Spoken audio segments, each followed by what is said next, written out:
meus amores, justamente o que eu mais quis. Foi esse o causador da minha cicatriz. Ele me cravou fundo na raiz, só não secou a minha alma por um triz, mas por ter o coração perdido a diretriz. Nunca mais eu fui feliz. Pra não amar errado, assim como eu já fiz. No amor eu volto a ser de novo um aprendiz. Tenho que escutar o que a vida diz, que as armadilhas de um romance são sutis. Mas o que eu mais quero mesmo é não ser infeliz, muito mais que ser feliz. Não posso outra vez perder o tempo que perdi assim chorando. A minha alegria é falsa como a de uma atriz, riso de ilusão, lábio de verniz. Não posso outra vez sofrer a mágoa que sofri me apaixonando. Se o amor é justo e se o destino é o meu juiz, hei de um dia ser feliz.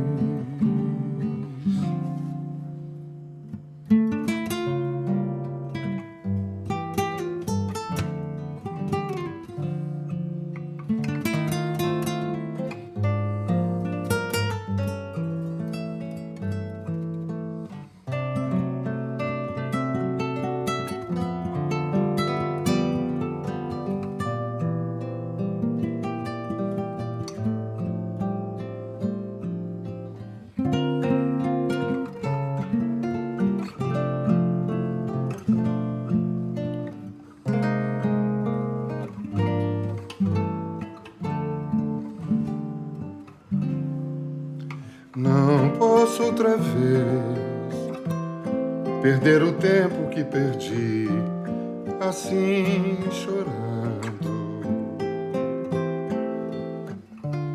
A minha alegria é falsa como a de uma atriz, riso de ilusão, lábio de verniz. Não posso outra vez sofrer a mágoa que sofri me apaixonando. Se o amor é justo e se o destino é o meu juiz, hei de um dia ser feliz.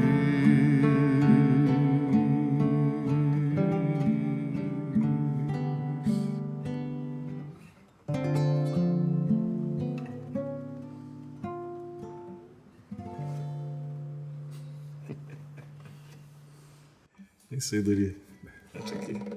Tudo bem? Pô.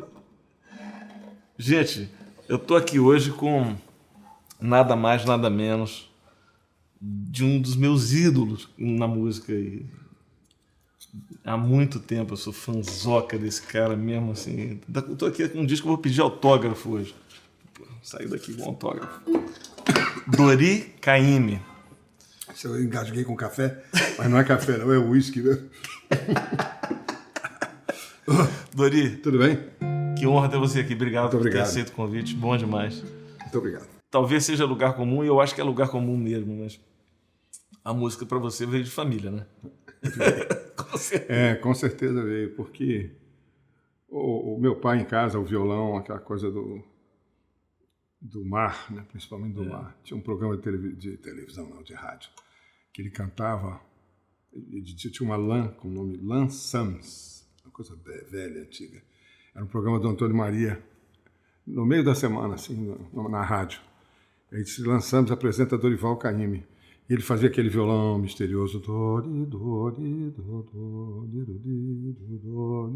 E aquilo ficou na... Eu só ia dormir depois que eu... Não adiantava mandar eu dormir, que eu não dormia. Eu tinha que ouvir o programa no rádio. Olha que barato. E aí Era ao vivo o programa? Era ao vivo. E aí ficava aquela coisa da canção praieira, ficou sempre na minha vida, né? A coisa do violão e da Iemanjá e essas coisas todas, esse mistério. Mas é isso, aí eu fui indo na vida, né? Eu não tinha outro caminho. Né? Eu tinha ido para Cataguases, já menor, porque eu não queria estudar muito, não era meu negócio. Eu estava muito ligado em música já muito cedo. E aí fui para o internato, não adiantou nada. Né? Eu fiz, tal. Depois eu fui ouvindo o João, aí quando eu voltei com 15 anos eu comecei a tocar ouvido e tudo. E aí, tecnicamente, eu nunca estudei violão, nem música tecnicamente, assim, eu sou um fracasso total. Eu vou mais pelo coração mesmo. E aí, como eu fui muito auxiliado assim para conhecer as coisas, são vários os arranjadores que me ajudaram, principalmente Luizinho Essa, né, do Taba Trio. Luiz Manzio da Cunha e Essa foi assim um pai, porque além de ganhar grana fazendo cópia para ele, daquele Luiz Essa e Cordas e tudo, né? E ele foi o primeiro a gravar a música minha. Né? Então, eu tenho assim um amor muito grande pelo Luiz. E ele foi um dos que me ajudou. Depois teve o Monteiro de Souza, Carlos Monteiro de Souza no estúdio, o Gaia. Mas era tão lindo. Porque essa parte de orquestração e de arranjo, de escrever para orquestra, tem uma informação técnica que é importante. Sim. Né? E você, isso que você está me falando, para mim é uma surpresa. Isso que você está falando, aprende errando. É muito bom. É uma escola. Também tem isso, né? Porque os teus arranjos, eles têm além de ter uma densidade incrível, tem uma assinatura muito forte.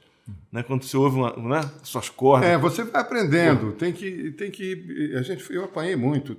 Se eu disser para você que eu gosto, talvez de 10% dos arranjos que eu fiz na vida. Outro dia eu estava falando com... Bom, mas se você já fez 1.500 arranjos, são 150. Não fiz, não. A Nana número gravou. Bom, já. Eu fiz com... Eu e Novelli, a gravação era violão e voz, voz e contrabaixo. Novelli, eu e Nana. A Nana cantando Medo de Amar, do Vinícius. Né? É lindo, né? Tira essa folha do livro e se esqueça de mim. Aí o violão e o contrabaixo, o troço está tão bonito, rapaz. Aí quando volta a melodia, não sei o que, eu cismei de botar umas cordas, mas ficou tão ruim. Aí outro dia reproduziram numa novela. Falei, não faz isso não. Sabe, você insistir em fazer movimentos com as cordas que não existem, né? E então me irrita, porque são erros que você comete e aprende com isso. Eu nunca mais fiz essa besteira, pelo menos com relação a essa música. Mas qual foi a hora que você sentiu assim que você tinha já um domínio suficiente para entrar no estúdio, como você passou uma grande parte da tua vida em Los Angeles, onde estão os maiores arranjadores do mundo ali, vivendo e fazendo, e você chegar com autoridade na frente da orquestra e apresentar teus... Porque tem uma hora que você tem que ter muita certeza do que você está fazendo. Não tem que ter muita, não. Tem que tentar. E tem que ter um pouco de coragem, que realmente você se sente nu na frente de uma multidão. É um troço difícil. Eu me lembro acho que foi era o Mário Tavares e o Iberê Gomes Grosso, eram os dois violoncelistas. Você sabe que a gente estava falando do Gustavo Tavares, o violoncelista que eu te falei que mora em Oslo? Ele é sobrinho do Mário. Ah, é? E o violoncelo que ele usa é o violoncelo que era do Mário. Que legal. E o Mário, nessa época, não regia muito, então ele tocava violoncelo, e normalmente era e com o Iberê Gomes Grosso, que era um cara muito ligado ao Vila Lobos, um sujeito formidável. Tem uma neta dele tocando, é a família de violoncelistas. E eu me lembro, não sei que arranjo foi, e eu fiz, e ele... Chegou uma hora que teve uma nota que estava errada, que eu não sabia consertar, eu fui no piano. Aí o Mário Tavares, volta para a escola, menino, vai estudar. É mesmo? Então você ouvia muito essas coisas, né? E depois, com o tempo, eu fiz o Coração Vagabundo, Caetano e Gal. tinha arranjo do Menescal, do Francis, Isso, todo mundo estava experimentando. Né? Porque não tem, ninguém estava estudando para ser arranjador em lugar nenhum. Primeiro que não tinha escola de arranjador aqui. Não, e nem nos Estados Unidos, cá entre nós não tinha também. Eles têm tem uma tradição. Uma tradição tem fantástica. Tradição. Né? E tem os livros que eu acho que ajudam muito, né? Tanto o livro do Mancini quanto do Sebeski.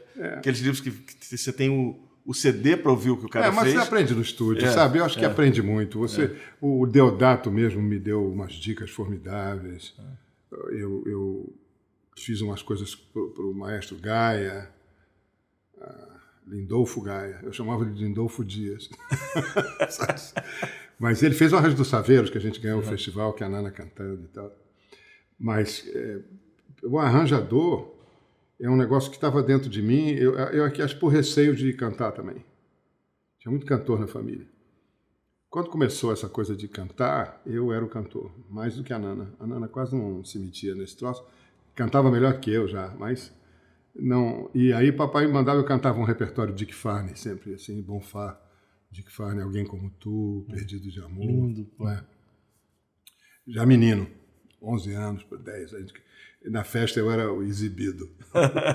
E aí eles me botavam para cantar. Eu não gostava, preferia jogar bola. Mas tal. Depois eu fui descobrindo o violão, e do violão do João, eu fiquei amigo do Baden. Aí Baden Powell me ensinou muita coisa também, tá? Apesar do nosso violão ter outros caminhos. Sabor diferente, né? Mas eu aprendi muito com Baden Powell de Aquino. E aí, então na vida um dia ele disse assim para mim, o Miltinho vai cantar e que eu ia tocar, mas eu não vou poder ir, você. Eu já avisei para ele. E era num clube aí no Leme, não sei o quê. E eu fui, você mulher, que já eu fiquei em casa estudando as músicas todas, né? No tempo que você decora tudo, não agora que tem que ficar lendo letra, partitura, não sei o que eu não decoro mais nada, não decoro nem meu nome mais. Então, o HD já tá. Mas é isso, a música ficou assim, eu fui me escondendo muito, né, da parte artística, cantar, não sei o quê. Depois de um certo tempo, você nota que ninguém gosta muito da sua música, você começa a cantar ela você mesmo, né? Porque não tem outro jeito. Aí você começa a cantar. E aí foi o que aconteceu comigo. Mas ficou mais patente assim quando eu mudei para os Estados Unidos. Isso foi quando? Foi em 1990. 90. Eu tinha uma proposta da JVC, da JVC, né? E aí tinha dado uma encrenca. Aí apareceu a Velásquez, Luiz Velásquez, que era uma amiga que trabalhava para o Quincy, para a gravadora dele. Aí me chamou. Disse assim, não grava não, grava aqui com a gente e tal. Eu falei, tá bom. Chamou para você como compositor? Como artista mesmo. Como artista. Tudo, Uhum. Aí queriam me contratar. Eu disse, não, o Quincy adorou a ideia, tá, vamos fazer. E eu não sabia, não conhecia o Quincy, conhecia assim, de alô, hi. E aí ela faz um orçamento, um budget, para a gente saber quanto você quer gastar no disco e tal, não sei o quê. Aí eu falei com a minha mulher, vamos pensar, Helena, vamos resolver esse problema aí e tal. Estúdio, não sei o quê, quanto é que custa, levantamento. Eu falei, $50 mil. Eu digo, será que eles vão topar $50 mil?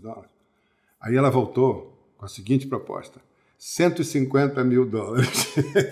3 vezes que você mandou. 3 vezes que eu mandei. Aí eu falei, isso deve ser lavagem de dinheiro, não é possível. É um cara super desconhecido, né? Aí eu me senti na obrigação, né, de vestir a camisa e tal, e eu fiz o Brasília Serenata. Esse disco, Brasília Serenata, eu já recomendei ele lá no canal aqui como um dos discos que você não pode morrer sem ouvir. Porque esse disco, ele cala em mim tão profundamente, Dori, tudo que você faz ali. É um disco que, assim, que não tem, sabe, não tem aquela faixa, essa como se fosse uma faixa de trabalho, que talvez o Rio Amazonas, talvez fosse, né? Se você pensar que é a música emblemática do disco, né? Ela tem, mas toda, bicho, aquela jogada que você faz com a música do teu pai, como é que é? Um negócio meio doido que você faz, que é bom demais. Aquelas músicas em 3, que tudo samba em 3. Você fala que Você Já Foi à Bahia? É isso. Sacada ótima isso aí. Você já foi à Bahia? Mamãe não gostou, não. Não gostou, não? Minha velha ficou brava comigo. Tá estragando a música do seu pai. Eu falei, não, mas é pra americano. E essa jogada você foi subindo? Então Então vai, então vai. Arranjo, né? Você tem a banda queria tocar e tal. Ah, vamos fazer. E tinha um negócio que eu uso no final, que o João Gilberto fazia no Bolinha de Sabão. Era... Né? Vai. Né? Né? Como é que é? Só tenho... Né? Só tenho medo da falseta. Só tenho Bolinha de medo papel. da falseta, mas... Adoro a Julieta como adoro a Papai do Céu. Que seu amor é santinha, mas eu não quero que me faça de bolinha de papel, não sei. Pelo doce do emprego, todo amor e sossego. Pra você gastar. Posso a Julieta de mostrar na caderneta se você duvidar. Aí vai. Né? Essas coisas animam a gente. Eu no Bahia fiz. Né? Faço esses desenhos todos e tal. Muita influência. Né? Você constrói tudo. Olha, eu fui muito prestigiado sempre pelos caras, pelos grandes heróis da minha vida. Então eu dei muita sorte nesse ponto aí. E a parte harmônica e tudo sempre foi o meu barato. Eu falei uma vez no DVD da Joyce que eu gostava mais de acorde que de mulher. E eu acho que eu continuo gostando. Eu acho o encadeamento, a ideia da... E quem gosta da arranjador é arranjador, né? Quem gosta de músico é músico, né? Muito pouca gente gosta de músico, né? É verdade, né? A não ser uns caras que aí aparecem, bota aquele cabelão, faz aquela pose toda e tal. Mas quem gosta de... Eu brinco assim que às vezes... Porque eu também... Quer dizer... você está falando dos seus heróis. Você é um dos meus heróis. Não faça isso. Mas é. Não faça isso. Vou beber até mais um pouco aqui. Isso aí é uma coisa que você não tem controle sobre isso. Eu não sou cabotino, não. Porque realmente, eu não sou, não. Tem umas coisas que eu não gosto, mas eu não me considero esse herói todo, não. Não, mas você... Eu não tenho essa... A minha alegria é poder deixar alguma coisa para o futuro, para os músicos jovens, essa coisa toda, entendeu? Mas tem é o meu pagamento. Tem uma coisa que eu costumo dizer o seguinte, que eu enveredei muito para essa coisa também de escrever, de fazer arranjo, escrever. E às vezes eu brinco o seguinte, que a gente, na música, eu acho que a maior parte das pessoas primeiro se liga no ritmo, talvez. Vamos pegar o... Né? Depois, algumas eu achava que as pessoas depois se ligavam na letra para depois se ligar na melodia. Mas aí eu estava aqui um dia com o Cristóvão Bastos e ele me deu uma lição interessante. Ele falou assim, não, cara, não é a letra não, porque você vê que às vezes a pessoa não sabe a letra e ela sai assoviando a música, não sei o que, você já foi à Bahia. Né? Ele não sabe como é que é, mas ele sabe a melodia, né? Então eu acho que aí é a melodia. Depois talvez o cara consiga ouvir uma linha de baixo, mas ouvir as linhas intermediárias é só quem está no métier mesmo que ouve, né, cara? O Johnny Mandel uma vez me deu uma abertura de um filme de presente aqui no Festival da Canção, no primeiro festival. Ou no segundo. E ele veio e eu era fã do Johnny Mandel e sou até hoje. Eu acho o melhor arranjador que eu conheço em matéria de coração. Eu não vejo ninguém melhor que o Johnny Mandel. E ele me deu a abertura do The Shadow of Your Smile. Isso aqui me roubaram. No final das contas sumiu o meu Shadow of Your Smile. Né? Mas o que valeu é que ele dizia assim, é pro Dori que ouve as notas entre as notas. Né? Porque isso é uma coisa de arranjador para arranjador. Eu totalmente. Acho que, né, a gente quase que escreve um para o outro. Né? Eu fiz o Pantera Cor-de-Rosa em homenagem ao Hank, e aí fui até nomeado para um Grammy americano de arranjador, com cada fera, John Williams e Lalo Schifrin, Don Sebastian, eu estava no meio desses caras todos. Eu falei, para mim bastou, né? E aí ela me chamou para fazer uma apresentação de orquestra com a fundação do Hank. Eles chamavam ele de Hank. E aí eu não chamava, só Mr. Mancini. Aí ele tinha um arranjador assim, eu queria te apresentar um grande amigo do Henry. Aí me levou para uma mesa, tinha um senhor de idade, assim, mas muito velhinho, com duas senhoras do lado, assim e tal. E ela disse, esse é o Pete Rugolo.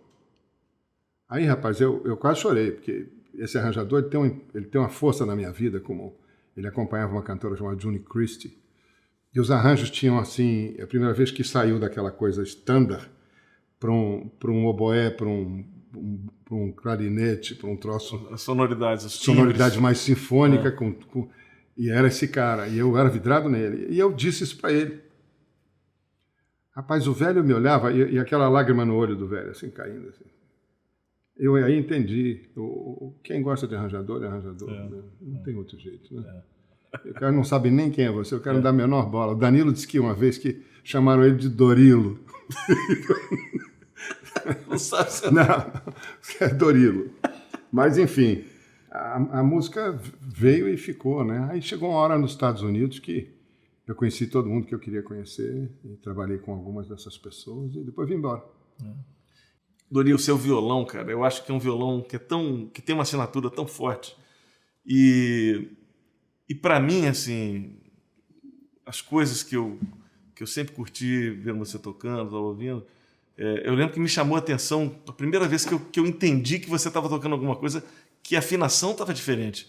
Que era a única forma de achar aquele tipo de acorde, que eu ficava procurando os acordes e falei, pô, que acorde é esse que o cara está fazendo que não tem no meu violão? Eu ficava olhando, né? Que acorde é esse? O Baden fez o Cego Alegral do cinema,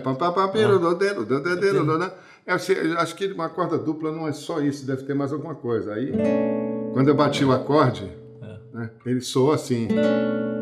Aí eu falei, meu Deus do céu, tem alguma coisa errada com as pessoas que não viram isso. Aí eu fiz. Aí o dia que eu dei a diminuta, ela leva, né? O Padre Cícero.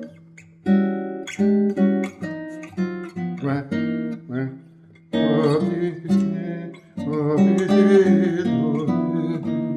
Né? Fica um som meio...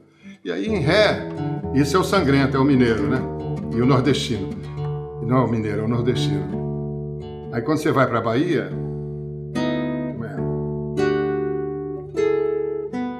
Flor da Bahia.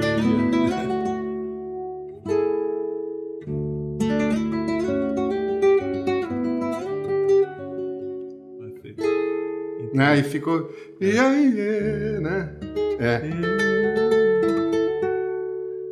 Tudo é bonito no violão. Né? E aí. Engraçado que o som. Né?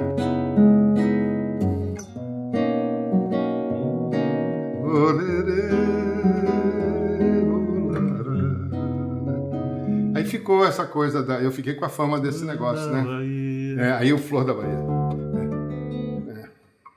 Rapaz, você tem que lembrar de tudo que eu faço, eu não lembro muito. Né?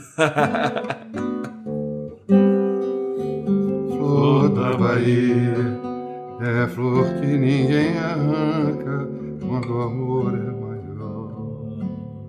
Pele escura, pele branca, flor da pele... Não sei mais.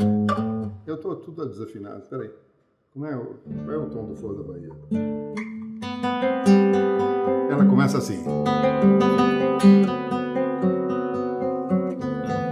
Isso é bom. E ela tem uns sons poderosos, né? E foi até que chegou no cúmulo da loucura, que é o Ari Barroso.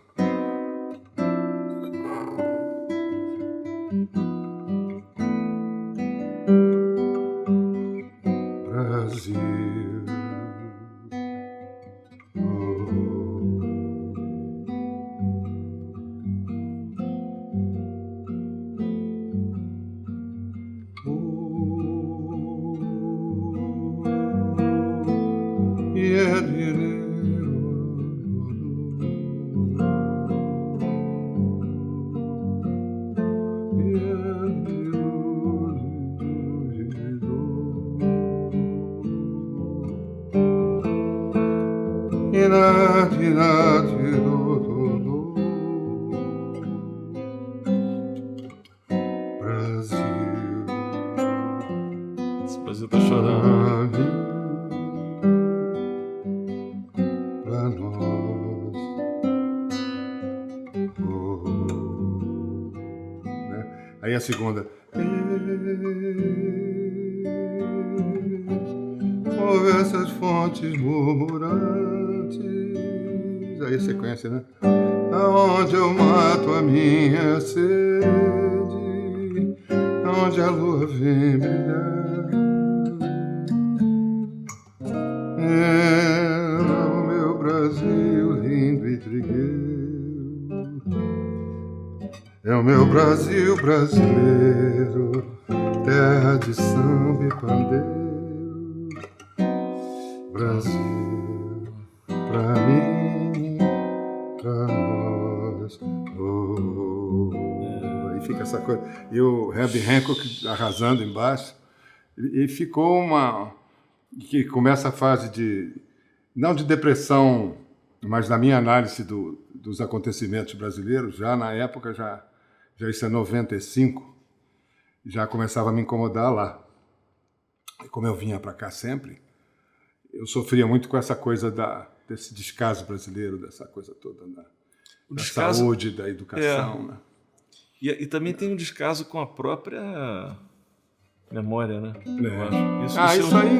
Isso aí é um descaso que me machuca mais, eu acho, sabia?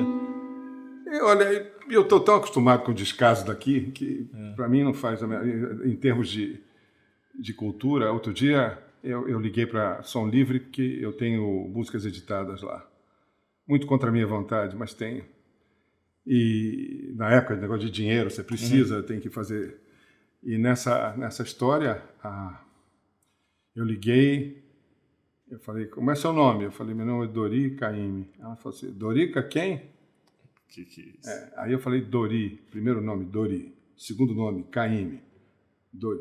Quer falar com quem? Eu quero falar com o pessoal do direito autoral, não sei o quê, que eu tenho umas músicas editadas aí. Aí ligou para a pessoa lá em cima. Cara, pois não, aqui é o Zezinho e tal. Eu digo, escuta, eu queria saber, não sei o que lá, assim. Mas quem é você? Eu disse, eu sou o Dori Caymmi. Ele disse assim, Dorica quem? Pela segunda vez. Aí eu falei, tô mal.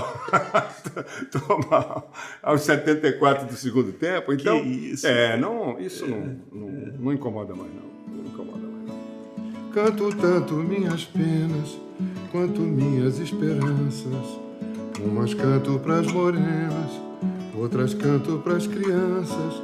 Tenho sempre uma cantiga, ou faço alguma na hora, pra consolo de quem briga e pro alento de quem chora. É feliz a voz do vento e é contente a voz da água, mas o meu contentamento sai de mim com voz de mágoa. Mas se eu canto a dor que existe, é que sei que lá no fundo todo canto mesmo triste ameniza a dor do mundo.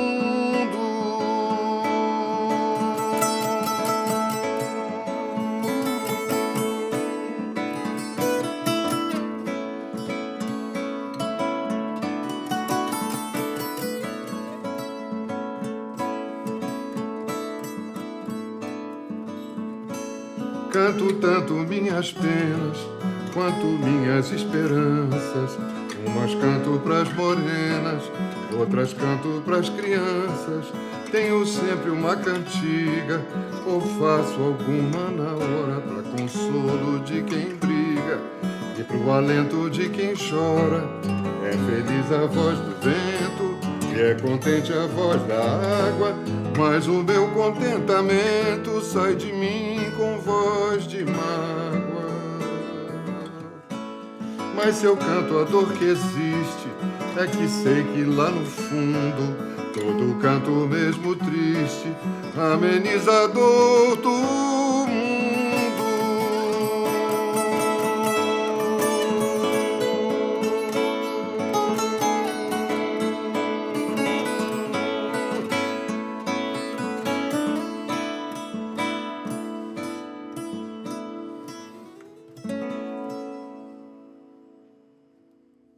Isso aí. Gosto demais. Bonita a viola, ficou bonita mesmo. Que bom. Peraí. Não sai do vídeo ainda não. Você gostou? Então não esquece de curtir o vídeo, de se inscrever no nosso canal e deixar um comentário. Quero saber sua opinião. Abraço.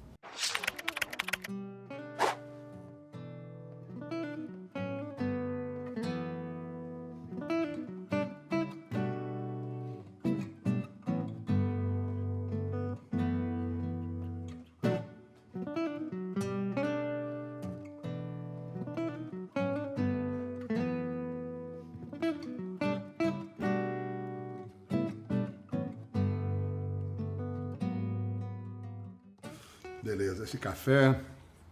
Delicious. Café maltado. Com gelo. Café maltado com gelo. Estamos aí. 2 horas de programa. O Paulo César não vai ficar bravo que você errou a letra, não? Não, eu não. Nem liga mais pra isso.